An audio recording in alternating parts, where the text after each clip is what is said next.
pues la paga del pecado es simplemente la muerte, dice la Escritura. Pero Cristo vino para que nosotros tengamos vida y vida en abundancia. Entonces yo predico a Cristo y a Cristo glorificado, ¿no?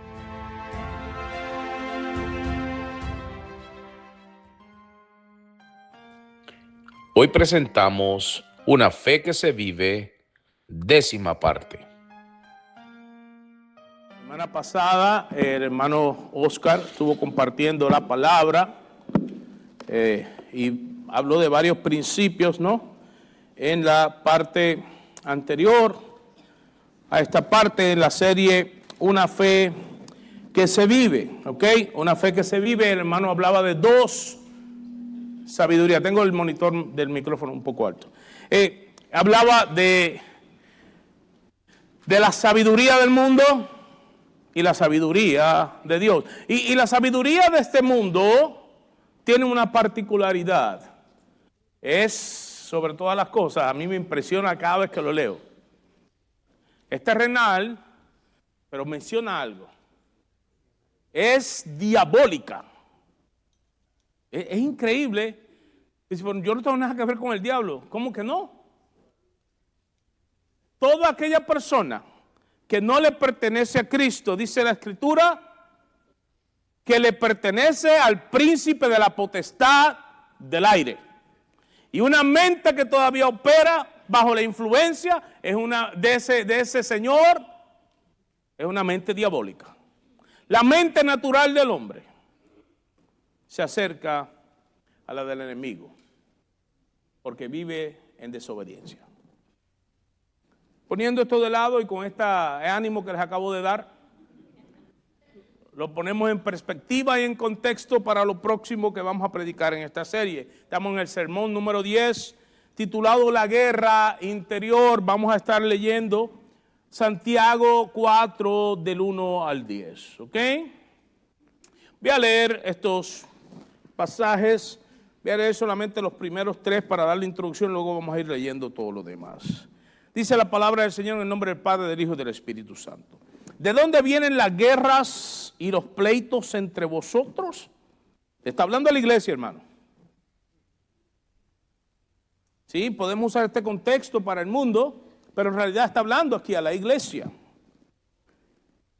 ¿No es de vuestras pasiones las cuales combaten en vuestros miembros? Escuche bien lo próximo que dice Santiago.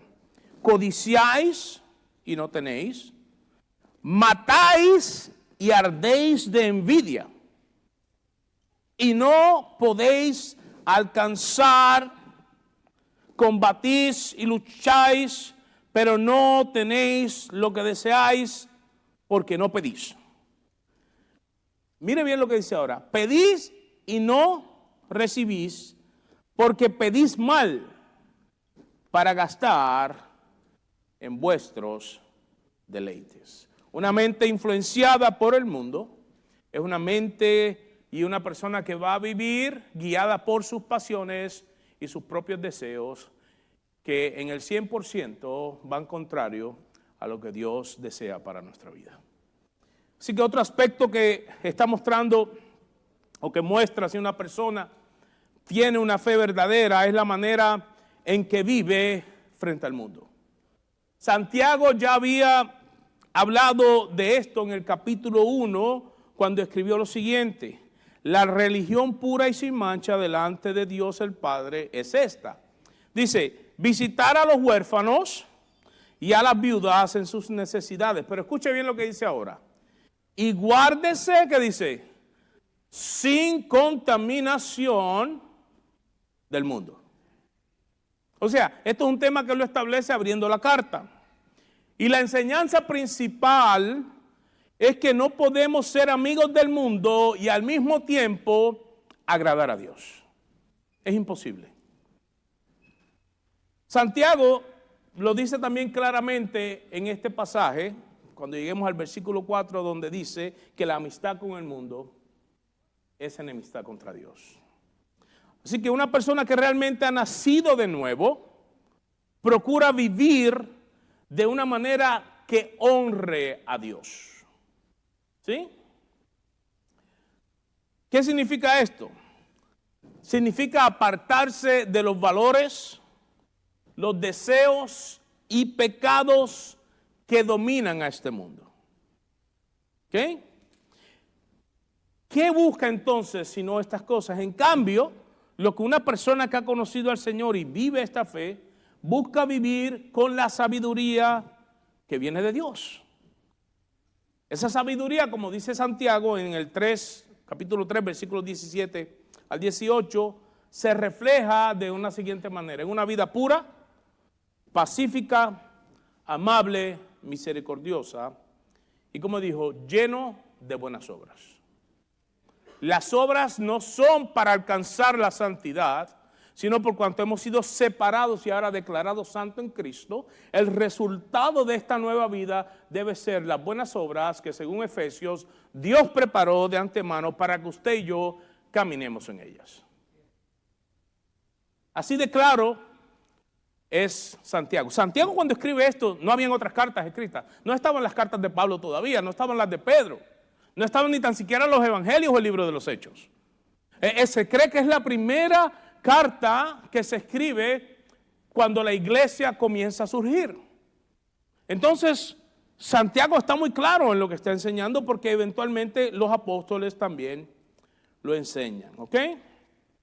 Cuando una persona decide seguir constantemente los valores del mundo, demuestra que está siendo guiada por la sabiduría humana y no por la de Dios. Y dijimos, o establecimos, según Dios también nuestro hermano la semana pasada, nuestro hermano Oscar, que esa sabiduría humana, lo repetimos, es animal, es terrenal, y a la gente le cae pesado esta palabra, pero es diabólica. Si lo dijera Juan Rodríguez, usted lo puede tachar. Pero lo dice Santiago, siervo de Dios. Creo que escuchó las palabras de Jesús un poquito más directas que las de nosotros, ¿sí o no? ¿Sí o no? Entonces creo que tiene autoridad para decir lo que está diciendo acá. No se lo está sacando de la manga como hacemos muchos de nosotros para las excusas en el trabajo. Yo tenía un amigo mío que mató a toda la familia. Esa forma de vivir terrenal trae problemas. Cuando amamos más el mundo va a haber conflictos con los demás. Cuando amamos más el mundo va a haber luchas dentro de nuestro propio corazón. Cuando amamos más el mundo, lo más grave es que va a romper nuestra comunión con Dios. En resumen, ¿qué es lo que estamos hablando? Antes de entrar a la prédica, esto es solamente la introducción. Que la fe verdadera no solo se expresa con las palabras, también se ve en una vida que busca agradar a Dios y rechaza la influencia pecaminosa del mundo. Y con esto, en el llena blanco que usted tiene ahí, tiene 2 puntos a rellenar. Que otro aspecto que demuestra una fe verdadera es la manera en que vivimos frente al mundo. Y lo otro que le aparece ahí, que Santiago nos enseña, si puede poner el slide, Santiago nos enseña que la verdadera solución a los conflictos comienza con una total rendición a Dios. ¿Está mi vida rendida a Dios?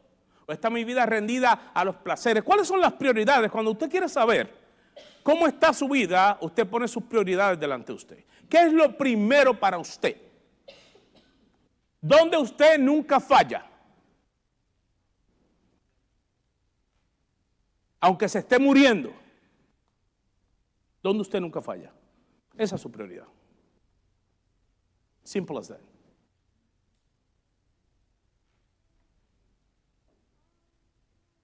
En una ocasión, hace muchos años, yo estaba comenzando en el Evangelio, llevaba quizás 1 año y medio, y yo trabajaba para una compañía, me pagaban muy bien, me daban buenos beneficios, me pagaban un celular, y en aquel tiempo todavía estaban los beepers, ¿sí se acuerdan? Usted tenía que llamar, a lo primero había que llamar y decirle todo a una persona, pero después usted se lo hacía a una máquina y la máquina lo hacía por usted. Pero me daban todo eso, y luego, en un momento dado, yo era gerencial, parte de los que administraban, el manager, y me piden que haga algo que no era correcto. Y en ese momento yo tenía que tomar una decisión. O amaba más el salario que me estaba dando, el sostén del hogar, porque con eso yo pagaba las cuentas, sostenía a mi familia, obedecía a Dios. ¿Y sabe a quién le fui a buscar consejo? A mi pastor. Y si usted cree que yo soy radical, mi pastor me lleva mucha ventaja, mi primer pastor. Y así me dijo, varón, tienes que tomar una decisión. O te quedas, o lo enfrentas, y si tienes que renunciar, debes renunciar. Claro, como él no era que iba a perder el billete. Pero después de escuchar el consejo de mi pastor, el cual no me gustó para nada, me fui a orar. Y el Señor me llevó a Santiago, capítulo 4, versículo 4. Y me acuerdo que regreso y al final renuncié, hermano, lo que le quiero decir. Tuve que renunciar. Pero ¿sabe lo que sucede? Que cuando negociamos este tipo de cosas, no nos damos cuenta del Dios que le estamos sirviendo. Porque quien me había provisto ese trabajo había sido Dios. El problema es que a veces creemos que nuestra sagacidad, nuestra inteligencia, todo lo que nosotros hemos adquirido de este mundo es lo que nos da la seguridad para vivir. Y no es así. Mi proveedor es Dios. Mucha gente dice Jehová Jireh aquí, pero afuera no dice Jehová Jireh, afuera dice el hombre Jireh. Alábalo si puede. Vamos, que estamos calentando en la prédica. Y en este país, cuando llegamos a este país, es más fuerte todavía. Mucha gente negocia muchos principios en este país por 4 billetes de a 20. La amistad con este mundo se constituye en enemistad contra el Dios y amo del universo. Cuidado donde está nuestro corazón y nuestros deseos.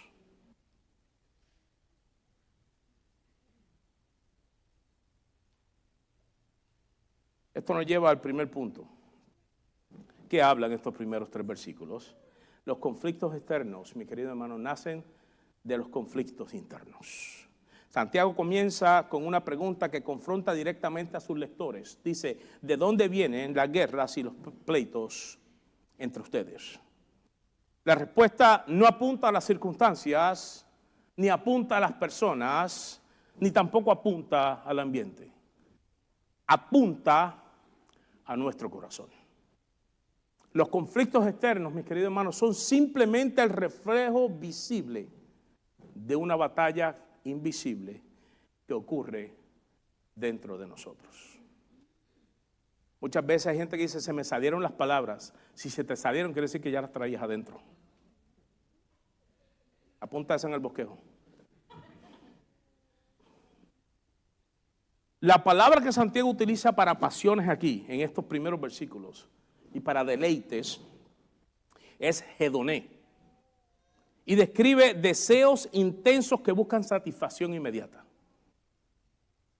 Por eso hoy día el sexo se ha vuelto un símbolo, porque es una satisfacción inmediata y ya no se puede esperar a tener un compromiso de matrimonio y sellar eso dentro del compromiso que Dios dio. Y la mente terrenal, animal y diabólica dice que yo tengo que tratar primero a ver si es bueno.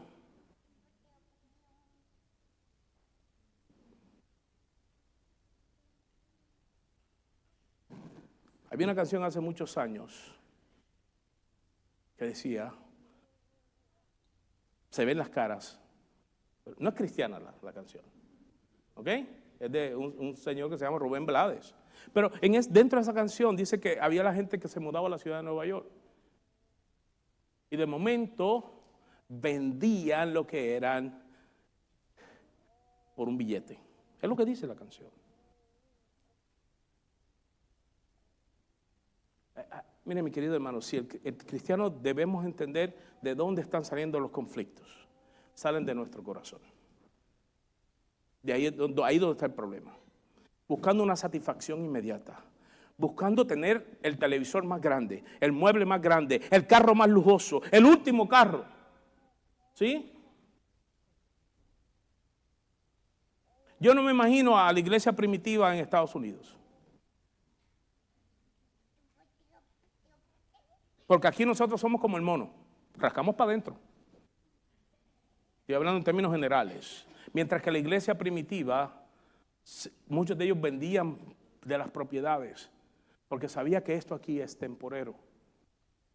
Esto aquí dura lo que dura su vida, que a veces es muy corta.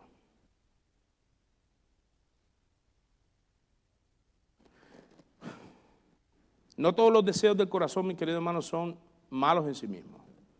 Pero cuando ocupan el lugar que solo Dios debe ocupar, se convierten entonces en ídolos del corazón.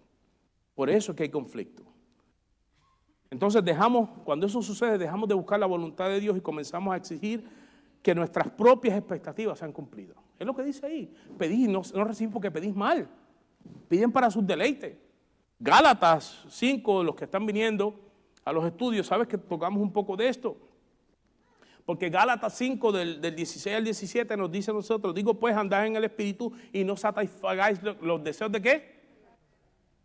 Porque el deseo de la carne, ¿qué dice?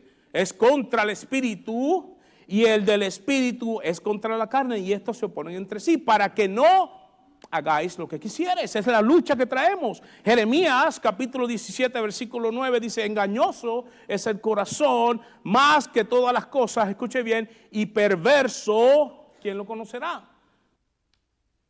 Por eso Santiago también dice que nadie puede decir que es pecado porque ha pecado porque ha tentado, sino que es atraído y seducido de su propia concupiscencia. Nadie obliga a nadie a pecar. Es imposible que una mujer te vaya donde ti, te ponga un rifle y quiero estar contigo hoy, vente, vamos para el cuarto. Es imposible.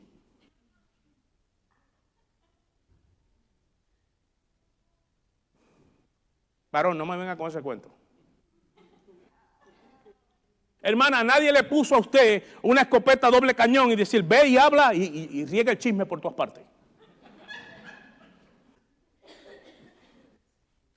Eso nace del corazón, del deseo que tenemos desordenado. Algunos de ustedes no van a volver el próximo domingo.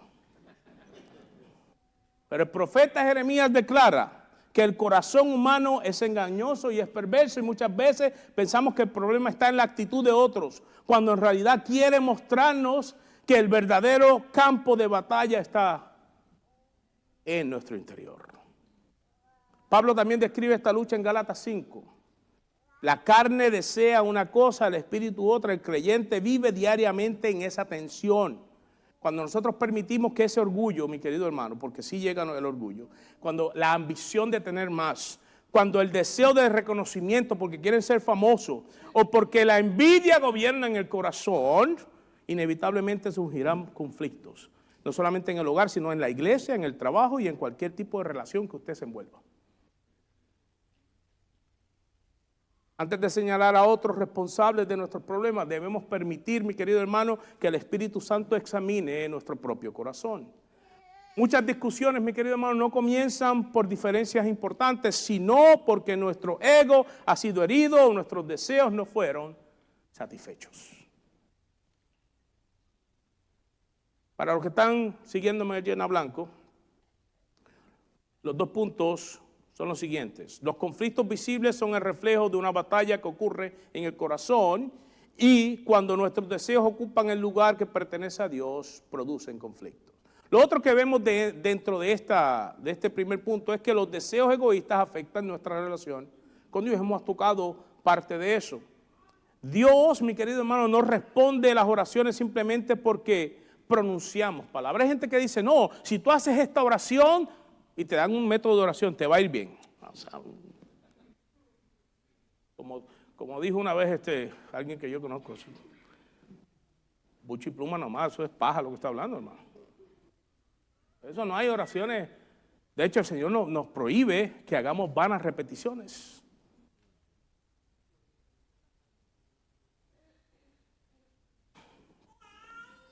Por eso ahí dice que tenéis porque no pedís y no recibís porque están pidiendo mal. Porque Él mira el corazón del que ora. El Señor sabe con qué intención le estás pidiendo. ¿Tú piensas que nosotros podemos engañar al Señor? Si Él nos hizo. Él nos hizo, Él sabe lo que tú estás pensando. Sabe el deseo que hay en tu corazón. ¿Sabes cuando oras por otro? Con un corazón sincero o cuando estás orando porque cámbialo, Señor. Señor, transfórmalo. ¿Y por qué no dice, Señor, transforma mi corazón para amarlo por encima de lo que es? Qué duro es amar a una persona que no es fácil.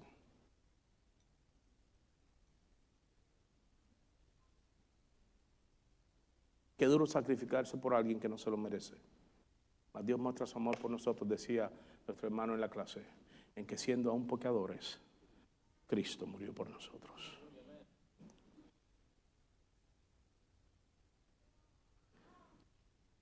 Juan 15, 7 nos dice, si permanecéis en mí y mis palabras permanecen en vosotros, pedid todo lo que queráis y os será hecho. Y hay gente que tuerce esto, lo malinterpreta, pide lo que tú quieras, que Dios... No.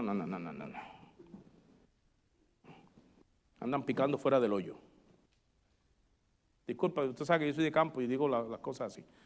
Pero, o sea, eso es harina a otro costal. Para que me entiendan mejor. Mire lo que dice también Salmos 66. Si en mi corazón hubiese yo mirado a la iniquidad, el Señor no me habría escuchado. El Salmo 66 lo que afirma, mi querido hermano, es que si en nuestro corazón hay pecado acariciado. ¿Sabes lo que es pecado acariciado? Tú sabes que está mal, tú sabes que no es la voluntad de Dios y ahí lo tienes, allá decimos añoñado. ¿Sí? Meciéndolo. Ay, qué lindo. Qué chula esta envidia. Este rencor no lo suelto yo nunca en mi vida.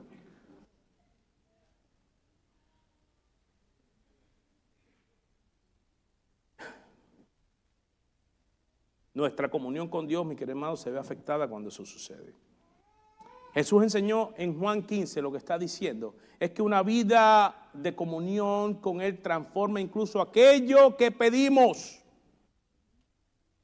Porque cuando permanecemos en Cristo, mi querido hermano, nuestros deseos comienzan a alinearse con los deseos del Señor. Ya no empezamos a pedir como antes, que llegábamos con una lista. ¿Sí? Con una lista de cosas. Y no importaba mi responsabilidad, el Señor las tenía que cumplir como aquel que quiere sanidad, pero no se ha cuidado. Señor, límpiame las venas, pero no voy a dejar de comer esta chuleta que está rica y sabrosa y esta grasa está bien buena. Y si es frita con aceite vegetal, mejor.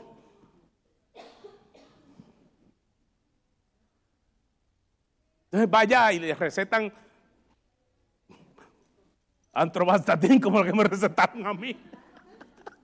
¿Sí? Y yo no me voy a tomar eso. No, y se empieza uno a meter omega 3, 6, 9 a todo fuerte. Y ese es el problema que tenemos. Pensamos que así funciona Dios, pero no es así. Comienza a transformar nuestra manera de hablar con Él y comenzamos a orar conforme a su voluntad y no a mis deseos. ¿Sí? Porque los deseos de nosotros, si vienen de un corazón engañado, no van a saber pedir. O sea, eso que dice ahí, que tú pides y el Señor te responde si pides conforme a su voluntad. No conforme a la tuya, no conforme a tus propios deseos, que lo que tú quieres es más o nunca te quieres enfermar y piensas que todas las enfermedades son una maldición. Mire, en el mundo en que estamos viviendo, especialmente en Estados Unidos, la mayoría de las enfermedades es causada por nuestra negligencia. Hay algunas que son genéticas, pero la mayoría son causadas por nuestra negligencia. Yo le conté una vez que, voy a contar una vez más, pero una vez cuando yo era pastor de jóvenes, llegó un muchacho, pastor, hasta me interrumpió el muchacho. Ore por mí, entonces lo saqué afuera, dime, ¿qué pasó, mi hijo? ¿Qué pasó? No, ¿puede orar por mí? Sí, pero ¿qué necesita? Ok, mañana tengo un examen de universidad. Ore por mí. Ok, mi hijo, vamos a orar, ¿estudiaste? No, yo no voy a orar por ti, le dije. Dios no premia a los irresponsables. Esas oraciones Dios no las va a contestar.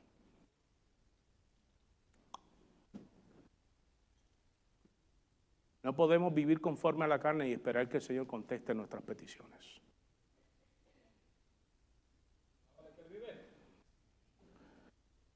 No puedes vivir alejado de Dios y pensar que todo te va a ir bien.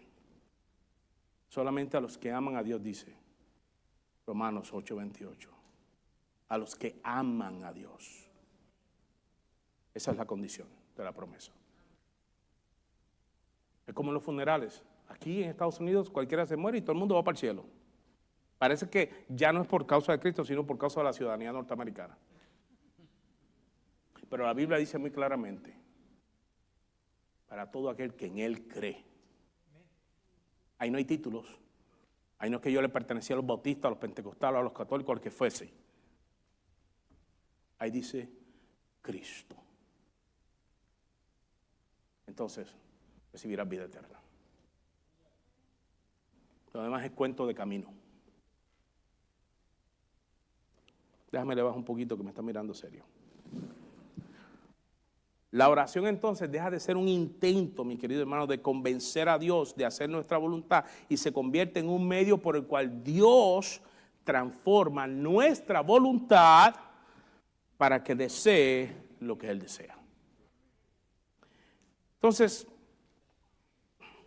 examinemos, mi querido hermano, también las motivaciones detrás de nuestras oraciones. No solamente examinemos cuáles son nuestras prioridades, porque de ahí vienen muchos de los conflictos, sino también lo que hay detrás de nuestras oraciones.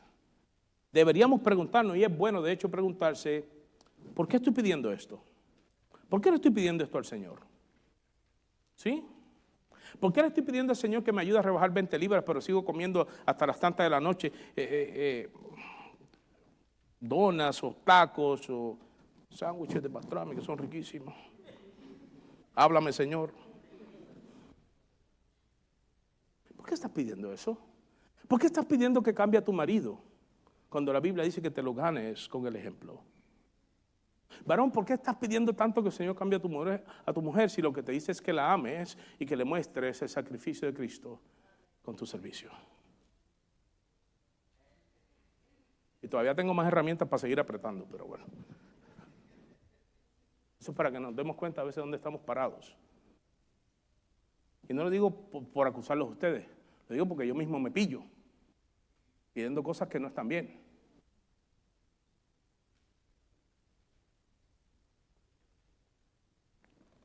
¿Qué estoy buscando realmente? ¿La gloria de Dios o un beneficio personal?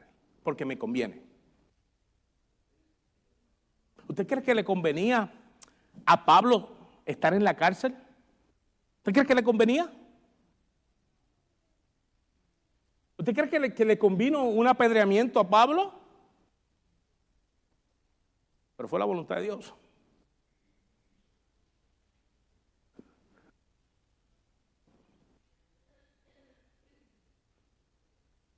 A veces que la oración siempre es, líbrame, Señor, de esta prueba, líbrame. El Señor no te va a librar de esa prueba, porque esa prueba producirá en ti un cada vez y más excelente, eterno peso de gloria, es lo que dice la palabra.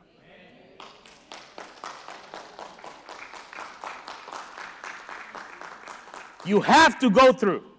Tienes que atravesar esa prueba. Dios no te la va a quitar. Entonces, cuando cambia nuestra mente, decimos, Señor, ayúdame tú a atravesar esta prueba. Dame sabiduría en medio de esta prueba. Enséñame el camino en medio de esta prueba. De tal manera que yo sea menguado para que tú seas exaltado y para que tu gloria se refleje en mi vida. Así que las oraciones que Dios honra son las de los corazones rendidos a su voluntad. Dos cosas para el llena blanco de lo que aprendimos de esto es que muchas veces no recibimos porque pedimos con motivaciones equivocadas. Y lo otro es que la verdadera oración busca la gloria de Dios y no solamente nuestro beneficio. Después de revelarnos cuál es la raíz de los conflictos, diciéndonos que está en un corazón que ha sido dominado por los deseos egoístas quizás y por una mente terrenal, Santiago también ahora explica por qué permitir que esos deseos gobiernen nuestra vida representa un peligro espiritual. Y esto nos lleva al segundo punto. La amistad con el mundo nos aleja de Dios. Ojo, no estamos hablando de temas legalistas. porque vivimos en el mundo. Es la amistad con el mundo. ¿Ok? Muy bien. Lo primero que establece de los versículos 4 al 6 es que no podemos servir a dos señores. Mire lo que dice el versículo 4. Disculpe, pero así que está escrita la palabra. Oh almas adúlteras, ¿no sabéis que la amistad con el mundo es enemistad contra Dios? Cualquiera, pues, que quiera ser amigo del mundo, escuche bien, se constituye en enemigo de Dios. Ahí está. ¿O pensáis que la Escritura dice en vano? El Espíritu que Él ha hecho morar en nosotros nos anhela celosamente. Pero Él da mayor gracia. Por esto dice, Dios resiste a los soberbios y da gracia a los humildes. La amistad es la palabra en el original filía, de donde viene fileo, Filadelfia. Y lo que significa es el mucho cariño. En otras palabras, lo que está diciendo aquí, que el mucho cariño con el mundo, mi querido hermano, implica adoptar sus valores y prioridades. ¿Cómo están nuestros valores y prioridades? Así sabremos cómo está nuestro corazón. Este país te lleva a pensar que la prioridad es tener dinero, porque si no, no puedes vivir. Y por eso la gente hace todo lo que hace. Por eso algunos hasta se desnudan y algunos deshonran sus cuerpos filmando películas pornográficas. Por eso otros, mis queridos hermanos, hacen el ridículo muchas veces por el dinero. Por eso muchos abandonan el hogar, porque hay que hacer dinero y no está para los hijos, ni para la mujer, o la mujer para el hombre. Y por eso hubo una ola de mujeres que dejó el hogar y de atender a sus hijos por irse a trabajar, porque había que tener más. Y dejaban a los hijos solos y se creó una generación sola, que llegaba a su casa y no había ninguno de los dos padres. Veían toda la televisión que querían. Se iban por ahí a hacer lo que les daba la gana. Y esa crió a otra generación. Y esa generación es la que está criando a la nueva.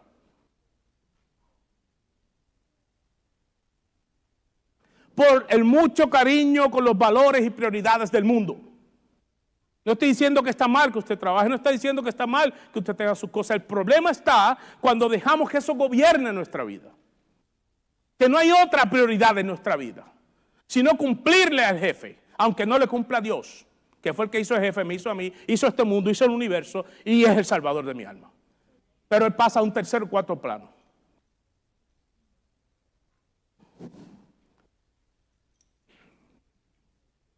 Hermano, no estoy enojado.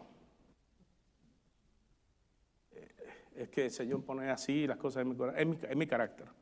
No piense que es personal ni nada de esto, ¿ok, mi hermano? Pero utiliza la imagen del adulterio aquí, espiritual. Porque sabe que el pueblo de Dios, la iglesia, pertenece exclusivamente al Señor. ¿A cuánto le gusta que lo traicionen?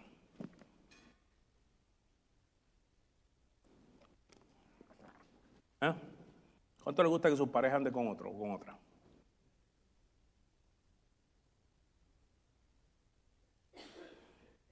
Santiago dice que cuando nosotros amamos más al mundo, estamos cometiendo un adulterio espiritual.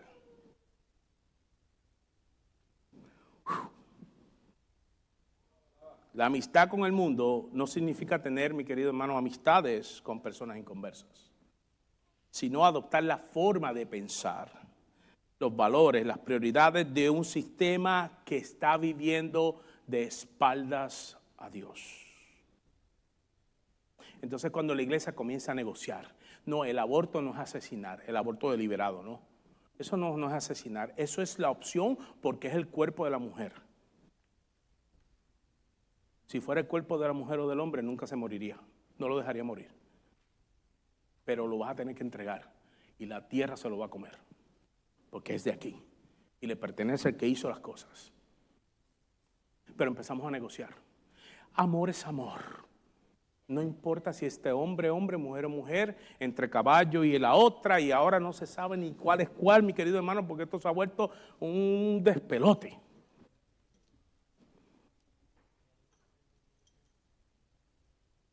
Pero muchas iglesias han negociado esto. Porque hay que hacerse gentil para alcanzar a los gentiles. Ya estoy cansado de explicar eso, mi hermano. Eso es amistad. Tratar de vivir conforme a los valores del mundo que son cambiantes todo el tiempo.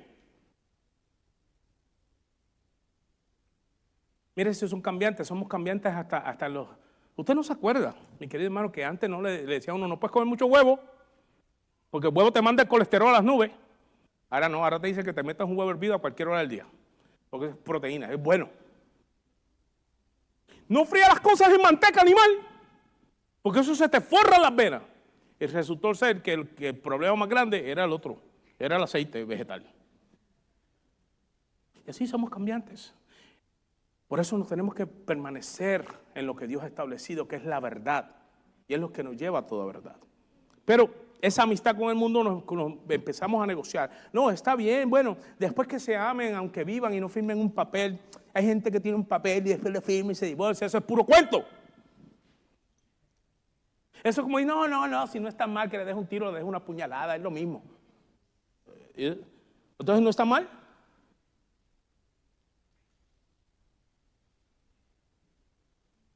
Alábalo, iglesia, que Él vive.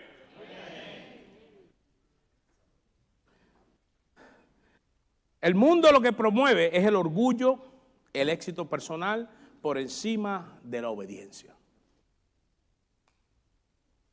Por eso, muchos artistas, hermano, yo hoy no sé qué me pasa, parece que se me cayeron los pelos de la lengua, pero muchos artistas cristianos comienzan para glorificar a Dios y terminan negociando todo.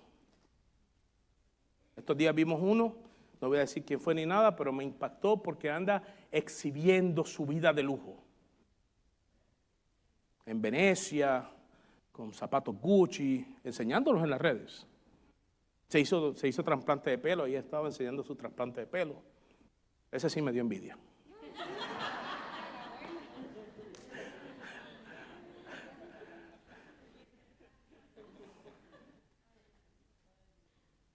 O sea, ¿hasta dónde vamos a llegar por amistarnos con el mundo? Modificamos las canciones para que no se escuchen que glorifican al Señor y sean blend y tú lo mismo se lo puedas cantar a una pareja que se lo canta a Dios. Pero no, pero esto es un ministerio para que la gente llegue. Que no sea, no venga con ese cuento, hermano. Eso es una mente del mundo que anda buscando el favor del mundo y no la aprobación de Dios. La fe, mi querido hermano, dice la Escritura, viene por el oír, pero por el oír de la palabra de Dios. Mateo 6:24 dice, ninguno puede servir a dos señores porque o aborrecerá a uno o amará al otro, o estimará al uno o menospreciará al otro. No podéis servir a Dios. Escuche bien, no podemos servir a Dios de las riquezas. En Puerto Rico decimos, si asas 2 lechones, ¿dónde están los boricuas? Si asamos 2 lechones, se nos quema uno. ¿Sí? O sirves al Señor o sirves al mundo. El hermano Byron, a pesar que piensa que yo no escucho, estaba hablando de la Odisea en esta mañana. ¿Verdad que sí, brother? De la iglesia de la Odisea. ¿Cuál era el problema de la iglesia de la Odisea? No eran ni fríos ni calientes. Los comparaba con el agua que se recibía en la ciudad, que venía de 2 fuentes diferentes. Una venía de lugares fríos y se ponía tibia cuando bajaba, y otra venía de lugares calientes y también se medio enfriaba, y cuando te la tomabas te daba deseo de vomitar porque no era una agua buena. Entonces, o servimos al Señor y vivimos conforme a sus principios, o servimos al mundo y vivimos conforme a los principios del mundo. Podemos escoger, pero el resultado también es nuestro. No es culpa de Dios. No fue que Dios permitió el mal. No fue que porque Dios me permite esto. No. Muchas veces escogemos.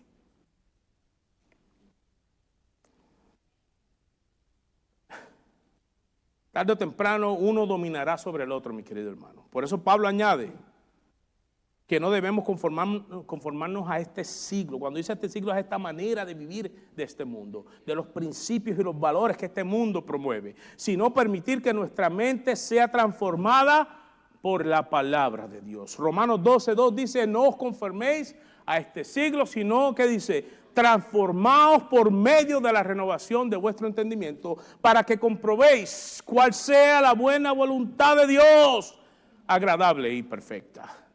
El problema es que a veces pensamos que la voluntad de Dios es amarga.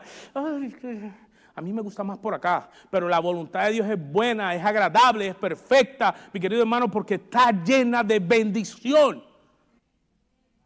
Pero el problema está en los deseos desordenados, porque nosotros queremos satisfacción inmediata. Damos y ya estamos esperando a ver por dónde el Señor va a traer la bendición. Y hasta se lo recordamos, Señor, acuérdate que pues, ayudar al hermano. Quiero ir a Las Vegas. Debemos decidir quién va a gobernar nuestra vida. Cada día debemos preguntarnos quién será moldeando, quién va a estar moldeando nuestra manera de pensar.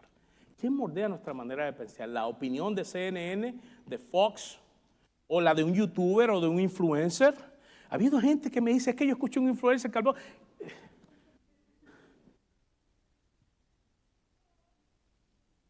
Ahí lo dejo, hermano.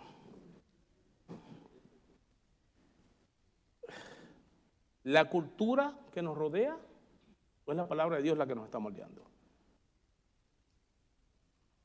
Dos cosas para aprender ahí. Uno, que la amistad con el mundo consiste en adoptar sus valores y prioridades. Pero nuestra manera de pensar debe ser moldeada por la palabra de Dios. Yo tengo muchas opiniones acerca de muchos temas, pero no valen nada, porque lo que vale es lo que establece la palabra de Dios. El problema es cuando también dudamos de esta palabra. Que esto fue escrita por hombres, todos los libros son escritos por hombres. Pues no confía en ninguno. No confía tampoco en los libros de medicina. Todos los libros son escritos por hombres. Hay gente que cree más en la historia de Don Quijote que en lo que establece Dios en la palabra. Cita más a Don Quijote. Deja que los perros ladren porque estamos avanzando y eso ni está en el libro.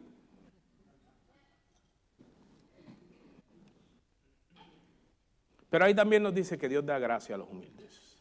Cuando es a la inversa. Porque el orgullo nos aleja de Dios, pero la humildad nos acerca a su gracia.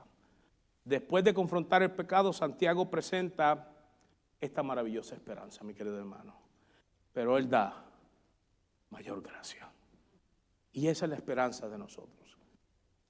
Aunque nuestro pecado pueda ser grande, la gracia de Dios es aún mayor. Cuando nos humillamos, la gracia, mi querido hermano, tiene un destinatario específico, los humildes. Proverbios 3:34 dice, ciertamente Él escarnecerá a los escarnecedores y a los humildes dará gracia. Dios resiste a la persona soberbia porque el orgullo impide reconocer nuestra necesidad de Dios. Cuando usted piensa que es autosuficiente, lo que está diciendo, yo no necesito a Dios. Cuando usted toma decisiones sin consultar a Dios, quiere decir que usted no necesita a Dios. No, es que me gusta ese vecindario, me voy a mudar, le pregunto a Dios. Porque a lo mejor en el vecindario donde está, Dios te va a usar para que le hables a alguien. Y esa persona llega a los pies del Señor. A lo mejor hay propósito ahí. No te muevas. No, es que el trabajo me paga más. Me voy. Le preguntaste a Dios. Porque si Él es el Señor sobre todo.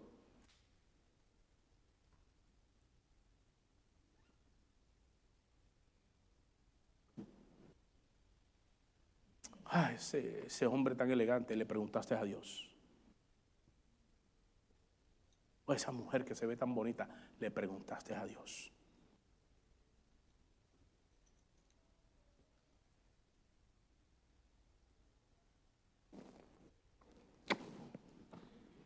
Eso es vivir humillado delante de Dios. Para cada decisión, por más simple que se vea, yo me humillo delante de Dios y reconozco, Señor, tú eres Señor en esta área de mi vida también. No solamente cuando estoy en problemas, sino cuando pienso que sé lo que voy a hacer, Aún así, Señor, guía mis pasos, dirige mi vida, háblame por tu palabra, quiero hacer tu voluntad. El que se humilla entonces encuentra gracia. La humildad bíblica no consiste en pensar mal de uno mismo, sino en pensar correctamente acerca de Dios. Y no solamente eso, y también reconocer que todo lo que somos y tenemos proviene de Él. Pedro retoma este mismo principio en 1 Pedro 5:5. Dice, igualmente jóvenes, están sujetos a los ancianos y todos sumisos unos a otros, revestidos ¿de qué? De humildad, porque Dios, ¿qué dice? Resiste a los soberbios y da gracia a los humildes. Dios derrama su favor sobre quienes abandonan la autosuficiencia y descansan en su poder. ¿Sí? Lo que pasa es que estamos acostumbrados en los últimos años, en los últimos 50, 60, 70 años, que el poder de Dios se manifiesta con señales y milagros, que la gente se cae, que la gente se sale. Eso no es el poder de Dios. El poder de Dios se manifiesta en una vida transformada que ha rendido su voluntad a la voluntad de Dios. Porque sí, Dios manifestó su poder cuando resucitó a Lázaro, pero después se murió. Multiplicó los panes y los peces, pero después la gente volvió a tener hambre. No es que no sea poder de Dios, pero el verdadero poder de que está hablando es el poder de transformación de un corazón que vive alejado de Dios y ahora busca hacer su voluntad. Pero yo sé que todos aquí tienen su opinión, yo también tengo la mía. El problema es que delante del Señor nuestra opinión no vale.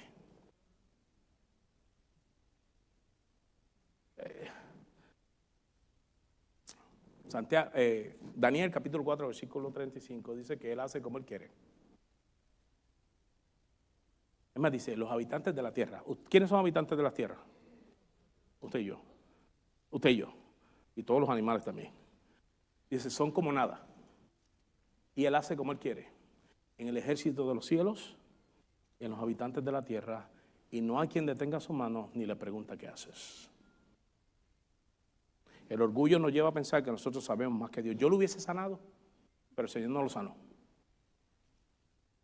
Y eso es una vida de humildad cuando aceptamos la voluntad de Dios, aunque no sea favorable para nosotros.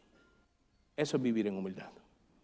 Eso es reconocer al Señor en todos tus caminos. Por eso los dos puntos que podemos ver aquí es que Dios resiste al soberbio, pero da gracia al humilde. Y lo otro es que la verdadera humildad reconoce nuestra total dependencia de Dios.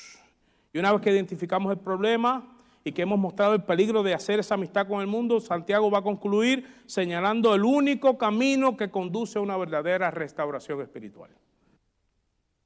Y el tercer punto, y con esto cerramos. La solución, ¿cuál es? Someteos a Dios. Vamos a leer los versículos del 7 al 10, dice así, Santiago, someteos pues a Dios. No dice pelea con el diablo como nos enseñan por ahí, ni libera una batalla espiritual, dice, ¿qué dice? Resistid al diablo y huirá de vosotros. Acercaos a Dios y Él se acercará a vosotros. Pecadores, limpiad las manos y vosotros los de doble ánimo, purificad vuestros corazones. Afligíos y lamentad y llorad. Vuestra risa se convertirá en lloro y vuestro gozo en tristeza. Humillaos delante del Señor y Él os exaltará. ¿Qué palabras las de Santiago? Santiago no hubiese sido un predicador famoso en estos días, mi hermano. Lo más seguro en la iglesia hubiese menos personas que aquí, en la iglesia de Santiago en estos días. Santiago no pudo haber sido pastor en Estados Unidos. No en la manera que está viviendo la iglesia hoy día. Y no es por acusar a nadie, pero es la realidad. Hermano, no nos hagamos, miremos nuestra vida, cómo está llena de prioridades, de cosas del mundo. Le guste o no lo que le estoy diciendo, pero es la verdad, mi hermano.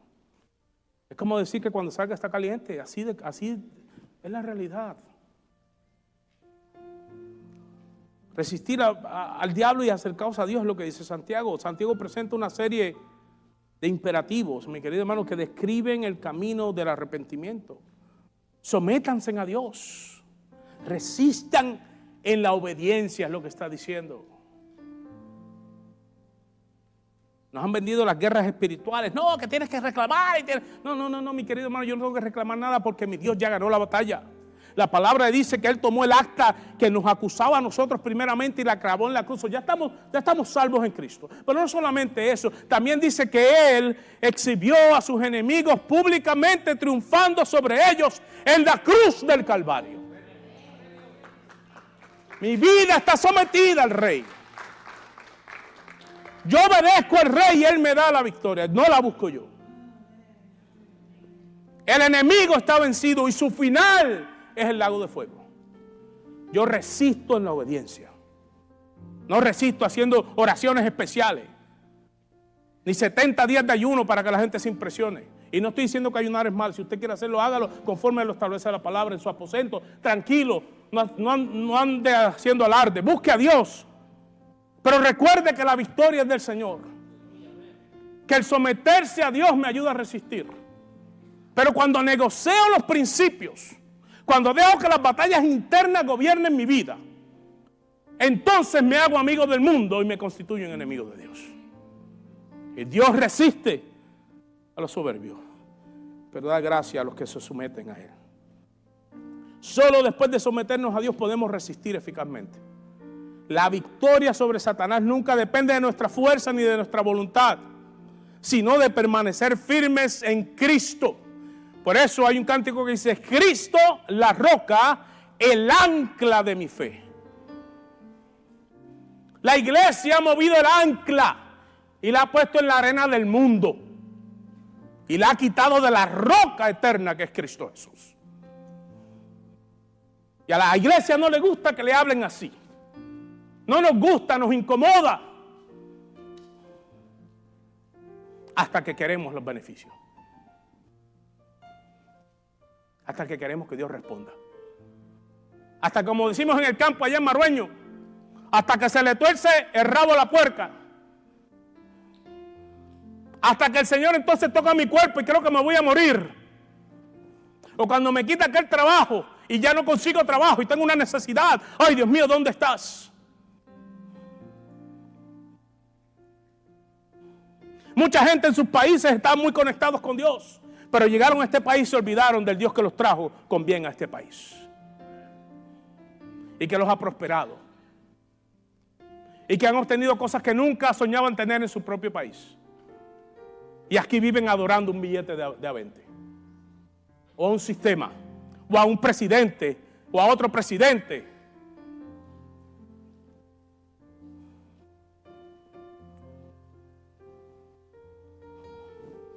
Que el Señor nos perdone.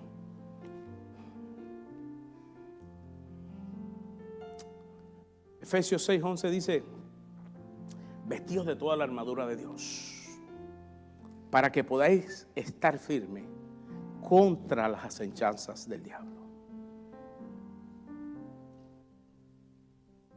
Por eso Santiago dice que nos acerquemos a Dios, porque hay una promesa que después el libro de Hebreos la establece en el 4:16. Acerquémonos confiadamente al trono de la gracia.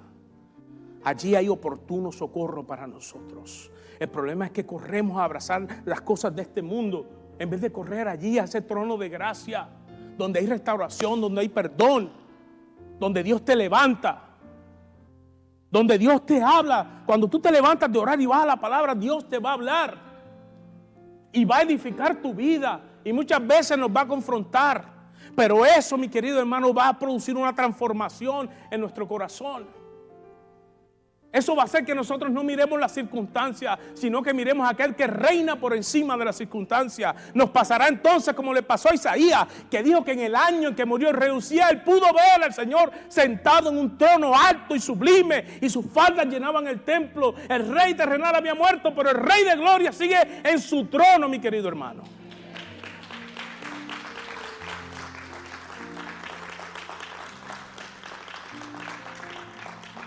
La vida cristiana, mi querido hermano, no consiste simplemente en evitar los pecados, consiste en cultivar una relación cercana con Dios. Por eso la victoria espiritual comienza con la sumisión a Dios.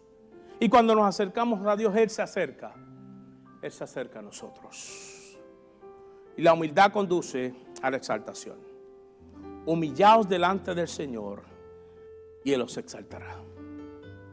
El reino de Dios, mi querido hermano, funciona de manera opuesta al sistema de este mundo. Este sistema busca exaltarse, por eso la gente quiere hacer cosas para sobresalir, para que digan que son los grandes, pero en el reino de Dios el Señor le dijo que se quiera hacer grande en este reino, sirva a todos los demás. ¿Usted sabe lo duro que tuvo que haber sido para Jesús lavarle los pies a Judas? Pero lo hizo.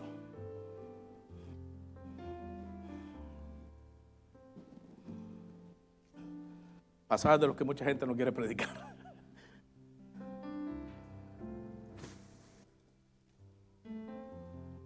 Jesús ilustró este principio, mi querido hermano, en una parábola. La parábola del fariseo y el publicano. Dice, os digo que hablando del publicano, que se humilló, descendió a casa justificado antes que el otro. El ejemplo supremo de esto es Cristo, por eso le dije. Mire lo que dice mi querido hermano Filipenses capítulo 2, versículos de 5 al 11. Haya pues en vosotros el mismo sentir que hubo en Cristo Jesús, el cual siendo en forma de Dios no estimó el ser igual a Dios como a cosa que aferrarse, sino que se despojó de sí mismo, tomando forma de siervo, hecho semejante a los hombres, y estando en la condición de hombre, se humilló a sí mismo, haciéndose obediente hasta la muerte y a la muerte de cruz. Primero el sacrificio, primero la humillación, primero el someterse a la voluntad del Padre. Entonces, por lo cual dice, Dios también lo exaltó. Pero mucha gente quiere la exaltación sin la humillación. Mucha gente quiere que el Señor siga bendiciendo sus vidas, le dé ministerios exitosos, le dé trabajos exitosos, familias exitosas, pero no someten su voluntad a Dios.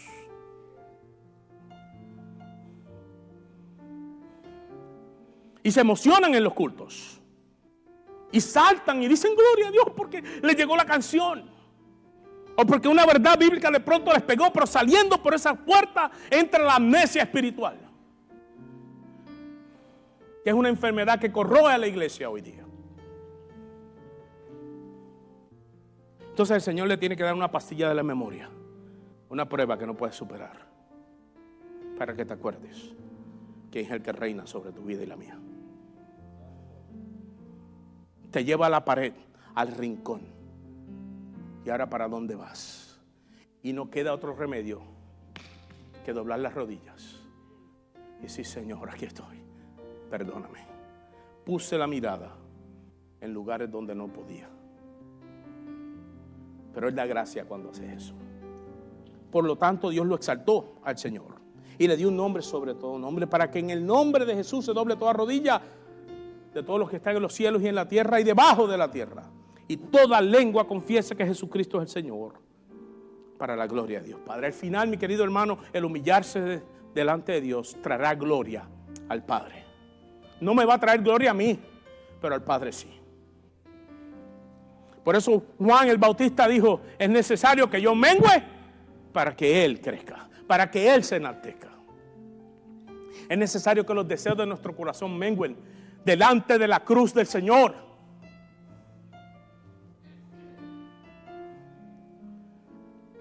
Vamos a concluir. Los dos últimos puntos para su bosquejo, o penúltimo, es que Dios promete exaltar a quienes se humillan delante de Él. Y el otro es que Cristo es el ejemplo perfecto de humildad y obediencia. Mi querido hermano, este mensaje sigue siendo tan vigente hoy como lo fue cuando Santiago lo predicó. Vivimos en una sociedad que está llena de divisiones, de discusiones, de enfrentamientos. Las familias experimentan conflictos, los matrimonios enfrentan momentos tensos, las iglesias se están viendo afectadas por desacuerdo y por otras cosas. Las relaciones personales se fracturan fácilmente. Pero Santiago nos recuerda que el problema más profundo no está fuera de nosotros, recuerde eso, sino dentro de nosotros. Que mientras el corazón no sea transformado por la gracia y el poder de Dios, ninguna solución externa podrá producir una paz duradera. Este pasaje no termina con una nota de condenación, sino con una nota de esperanza. En medio de nuestra lucha, Dios nos hace una promesa, pero Él puede dar mayor gracia. Esa es la buena noticia del Evangelio, que la gracia de Dios es mayor que nuestro orgullo, mayor que nuestros fracasos y mayor, mi querido hermano, que nuestros conflictos internos. Donde el pecado ha causado quizás división, la gracia de Cristo trae la reconciliación. Donde el orgullo, mi querido hermano, ha levantado barreras, la humildad puede abrir nuevamente el camino hacia Dios y también hacia los demás. Por eso terminamos con estos 2 puntos. Que el problema más profundo no está fuera de nosotros, sino en el corazón. Y la esperanza del creyente, escuche bien, descansa en la mayor gracia que Dios ofrece a quienes se humillan delante de Él. Póngase en pie, mi querido hermano. Amada iglesia, cuando prestamos atención a lo que Dios quiere, no nos está diciendo que nos está desechando. Lo que está diciendo es que para que encuentres la gracia verdadera, para que puedas experimentar la plenitud en Cristo, es necesario que nos humillemos delante de Dios. Que los deseos de nuestro corazón no gobiernen.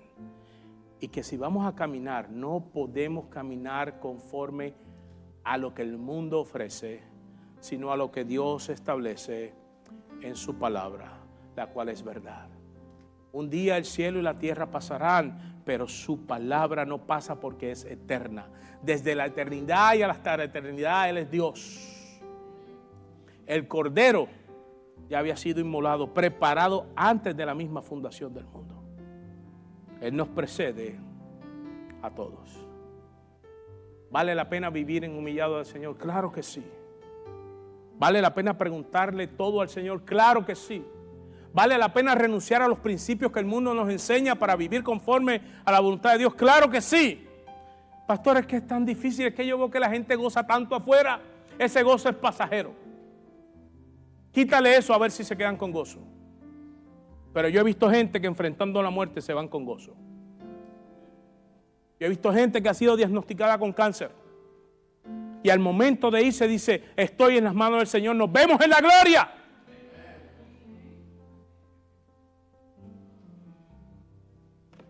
Cuando llegue ese momento, nada de lo que tú puedas adquirir en este mundo te servirá para algo.